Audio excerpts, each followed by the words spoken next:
今日7月11號，其實思明離開咗呢個世界已經有超過100日㗎啦。究竟佢個骨灰去咗邊？佢究竟落葬咗未呢？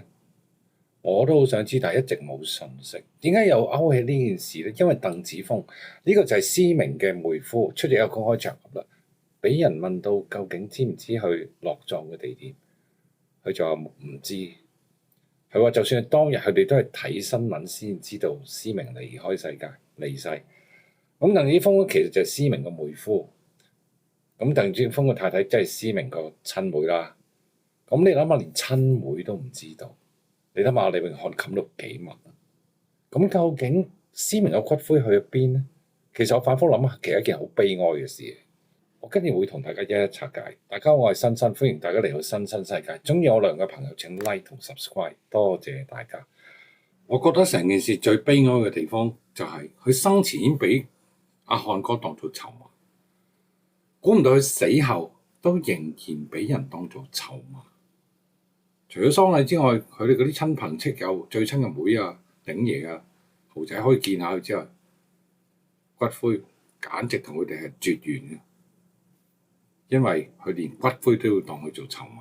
我一直諗咗好耐，咁點解佢唔講個骨灰喺邊出嚟咧？其實咁啊，思明有兩個仔啊，一個係李榮豪，一個李榮漢啦。咁李榮漢自己攬起個喪事，咁係咪應該話翻俾人聽，到底佢落葬喺邊啊？有冇上位啊？即係做嗰個骨灰靈位嘅儀式啊？或者會唔會有連位啊？即係俾人供奉去拜，佢都冇交代過。咁我又覺得其實點解要咁樣呢？其實在生，我覺得一件好悲哀嘅事就係在生咧。其實你調轉講咧，佢媽咪嘅身體狀態，即係思明，其實應該係差得好緊要。如果唔係有醫生嘅證明，佢根本上攞唔到監護令去行使呢個權利，令到鼎爺同阿豪仔都冇辦法探佢見佢最後一面。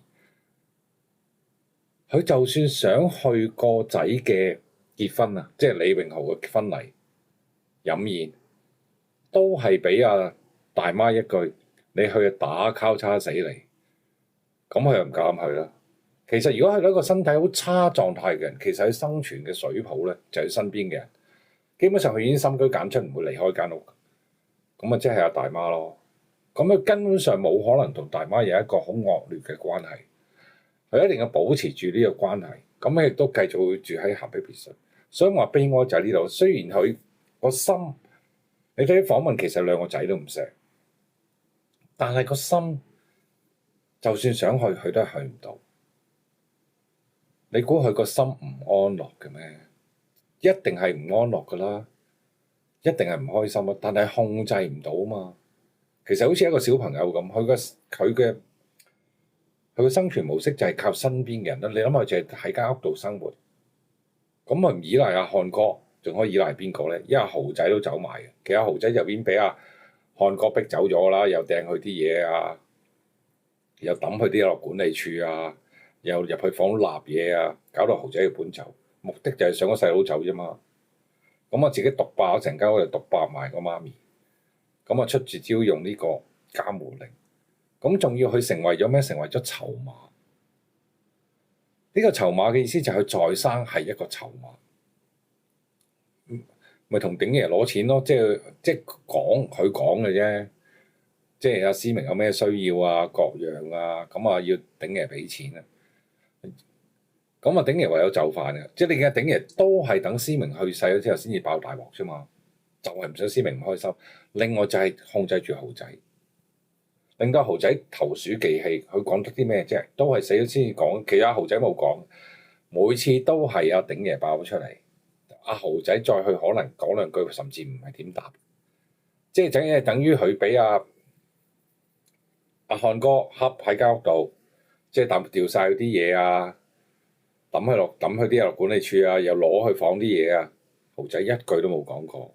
你今時今日你睇翻實況話冇提過，全部係鼎爺講出嚟。咁點解啫？即係厚道咯。另外就係當日都唔講，而家更加唔會講。咁當日唔講原因就係就住媽咪咯。所以咪話佢生前係一個籌碼。其實思明都好慘，身體唔好已經慘，個心理狀況都好慘。即係你諗到阿漢哥唔係一個常人嚟噶嘛？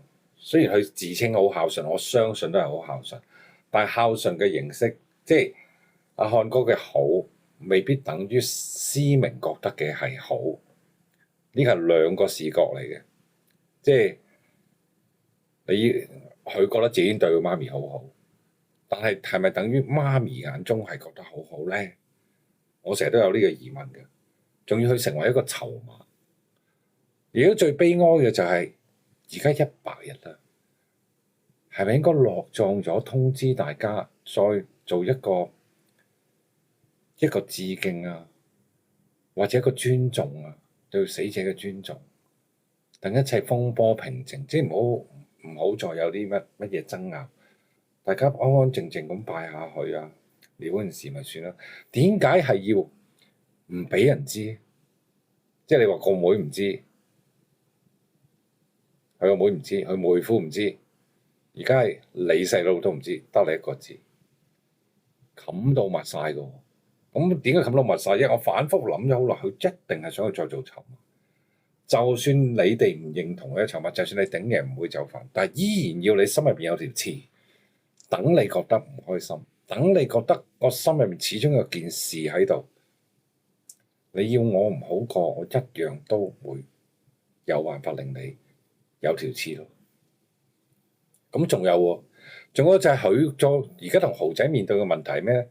就係思明嘅遺產。咁思明嘅遺產其實都唔少㗎，一層咸碧別墅，保守啲睇而家市況啦，應該都係1000左右啦，1000萬左右。哇！一人分一半都500萬啦，其實都係好可觀嘅。咁骨灰又變咗個籌碼，我一日唔講出嚟，你哋都會有一條刺。問題會唔會放得低咯？所以咪話漢哥好嘢咯，即係點解佢可以將一個媽咪生前又當佢係籌碼，死咗之後都當佢係籌碼。鄧子峰唔係想懟佢嘅，其實鄧子峰出嚟俾人問到之後，佢冇必要去講大話，唯有照實講佢唔知，冇打算打去問佢，等佢打嚟咯，即係等佢通知咯。咁佢都係好客氣咁講。只不過大家焦點又將呢條刺再撩翻起，咁實在唔合理啊嘛！邊有人會咁諗嘅啫？咁係咪都係想嗰個往生者安安樂樂㗎啦？即係你個 family 其實唔止你阿漢哥㗎嘛，其實仲有阿豪仔㗎嘛。即係你哋兩個唔啱一件事，死者為大啊嘛。即係點解仲要諗住係一個籌碼咯？其實好悲哀，我覺得成件事。我反覆諗咗好耐，究竟佢收埋咗個骨灰去邊？究竟落葬咗未？若然佢有籌碼嘅心態，我只能夠逆向思維咁諗。其實咧，一個骨灰啦，就你做完晒儀式之後咧，做完葬禮之後，應該4-5日已經可以攞骨灰。咁一般其實個做法咧，就係將個骨灰存放喺。即係有殯儀服務啲公司俾你存放一段時間，你俾錢啦。咁跟住咧，到你安排到你嘅吉日啊，可能你需要吉日啊，或者唔需要吉日，安排到你嘅骨灰龕嘅位置，可能係佛堂啊、政府嘅墳場啊、道觀啊，呢個你自由選擇嘅。咁你就會可以到時攞一個日子，又再攞翻嗰個去做個儀式啦，即係睇你嘅宗教信仰，甚至冇儀式啦，咁安放。咁其實呢啲程序應該做晒㗎，正常已經上晒位，乜都做完㗎啦，100日。咁你完全冇消息咯。咁其實如果你咁驚個骨灰俾人知，你調轉係佢，你會擺邊咯？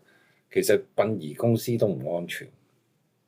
即係我反覆諗喎，咁你又驚人哋爆料喎，或者有人行過拜咯，其實佢哋唔會係獨立一間房嘅，理論上你應該睇到嘅。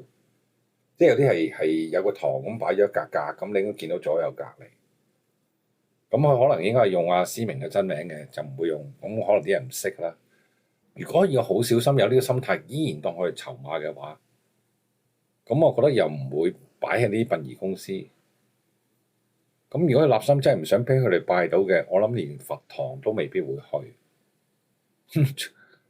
所以你只能夠去諗，即係我覺得佢最大可能真係會擺翻屋企。咁你呢度你哋入唔到嚟啩？你哋冇人會知道啩？若然佢有呢個心態，即係佢屋企係最安全。雖然宗教信仰係反對嘅，即係基本上所有咩道教、佛教都係反對，唔可以擺屋企嘅。咁其實有部分人我知道都會擺屋企，一個係懷念啦，一個係想覺得呢個安排最好啦。總之各自有自己嘅原因，有部分人會咁嘅選擇。咁若然係呢個選擇，我真係覺得唔出奇嘅。咁你既然你個個都想話去拜去歸，我就唔俾你拜屋企，你哋唔會入到嚟啦，因為鎖換晒㗎嘛。之前講咗。如果唔係豪仔一早上咗去屋企探阿媽，即係自己本身嗰度成長嘅，都去唔到間屋。所以有陣時可唔可以放過思明咧？我真係喺度諗㗎，一個人生前俾你做籌碼，雖然係你講解嘅孝順，但係死後都要俾你做籌碼嘅時候，其實真係何其悲哀。不過漢哥真係唔可以用常人去諗。其實我覺得豪仔都可以擺開呢件事，就算係頂人都可以擺開。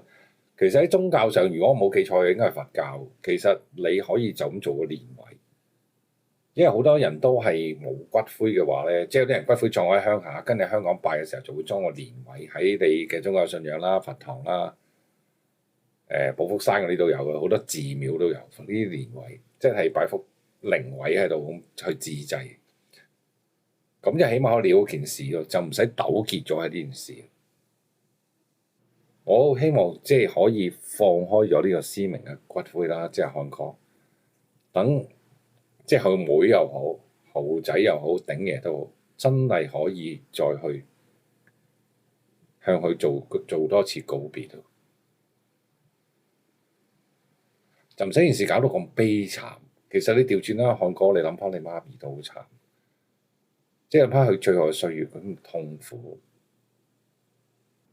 到呢一刻，其實係咪大家都應該放下咧？即係你係咪可以放下到？你成日拜佛拜佛，佛講嚟講都係要你放下啫嘛。點解你唔可以放下咧？即係都要人哋個個都有條刺嘅，呢個真係拗爆頭都諗唔明。當然你唔係一個常人啦，即係你啲咁超班嘅人，我係好難理解嘅。即係我唔夠層次去了解你。